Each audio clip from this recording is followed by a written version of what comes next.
Pemirsa, apa kabar? Senang sekali saya Evi Nur Afiyah kembali menjumpai Anda dalam program acara BPSDM Update.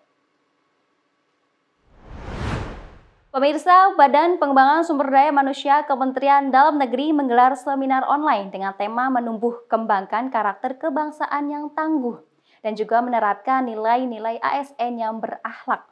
Kepala Badan Pengembangan Sumber Daya Manusia Kementerian Dalam Negeri Teguh Setiabudi mengatakan, ASN berakhlak merupakan modal dasar yang diterapkan pada diri setiap aparatur dari Sabang sampai Merauke.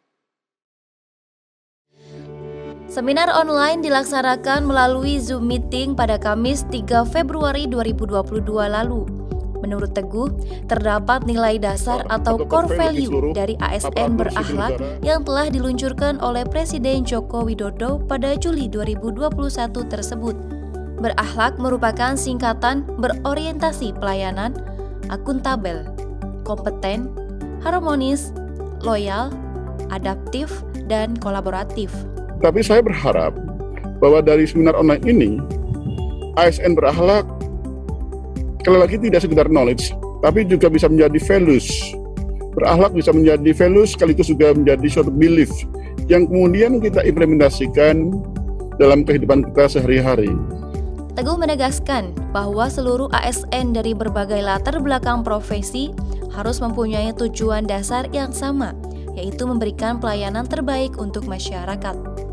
Di samping itu, dalam menghadapi era disrupsi digital, Teguh juga mendorong agar setiap ASN yang bertugas dapat memegang teguh nilai-nilai dasar, memegang teguh akuntabilitas dan loyalitas kepada pemerintah, serta untuk terus meningkatkan kompetensi di berbagai bidang.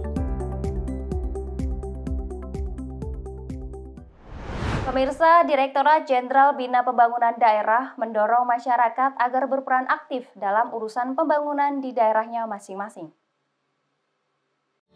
Sugeng Haryono selaku PLT Direktur Jenderal Bina Bangda dalam acara podcast Bikin Bangga Indonesia yang diselenggarakan pada Kamis 3 Februari 2022 lalu mengatakan, pembangunan di daerah sangat penting untuk meningkatkan taraf hidup masyarakat yang lebih baik dan sejahtera.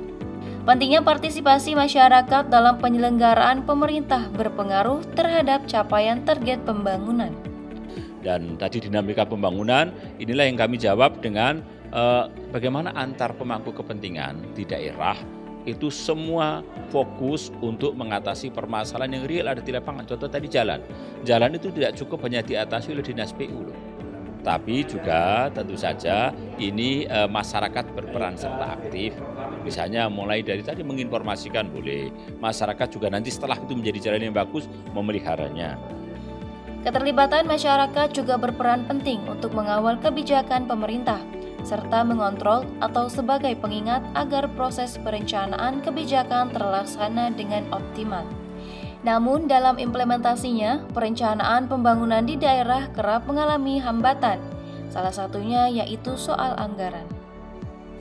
Faktor utama, kalau kita sebut penghalang atau tantangan ya, kalau menjadi penghalang, okelah kita sebut hampir juga sama dengan tantangan itu keterbatasan anggaran.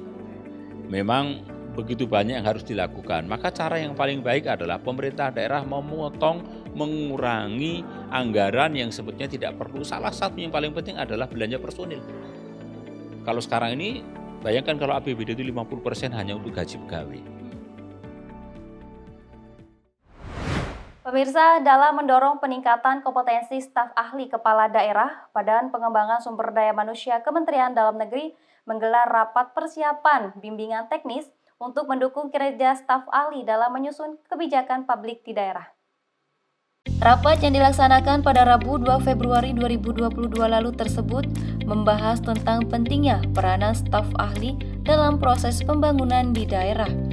Ria Nugroho selaku spesialis kebijakan publik yang juga hadir dalam rapat tersebut menegaskan pentingnya analisis staf ahli tentang dinamika kabupaten, kota, dan provinsi, baik dari bidang ekonomi, sosial, politik, budaya, pertahanan, dan juga keamanan.